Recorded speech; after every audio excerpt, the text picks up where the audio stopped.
औरवाड ते आलास रस्त्याच्या ठेकेदाराची अवस्था मिस्टर इंडिया सारखी झाली आहे। कधी काम चालू करतात आणि कधी बंद करतात हे समजतच नाही। या रस्त्यावर ज्या मोठ्या प्रमाणात अवजड वाहनांची वाहतूक होत आहे, विद्यार्थीही याच रस्त्यावरून शाळेसाठी ये-जा करत असतात। त्यामुळे या रस्त्याचे काम लवकरात लवकर व्हावे अशी मागणी होत आहे, परंतु ठेकेदार याकडे लक्ष द्यायला तयार नाही। 8 दिवस काम करायचं आणि 2 महिने बघायचंच नाही अशी भूमिका ठेकेदाराची आहे। स्थानिक लोकप्रतिनिधींनी याकडे पूर्णपणे दुर्लक्ष केलं आहे। कोणीही त्या ठेकेदाराला जाब विचारायला तयार नाही। त्यामुळे या रस्त्याचे काम थांबलं आहे अशी चर्चा होत आहे।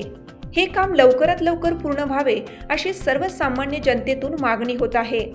याचा आढावा घेतला आहे शिरोळ तालुका प्रतिनिधी आतिक पटेल। चालू घडामोडींचे अपडेट्स जाणून घेण्यासाठी आपल्या हिरकणी न्यूज चॅनलला सबस्क्राईब जरूर करा, लाईक करा, कमेंट करा आणि शेअर करा।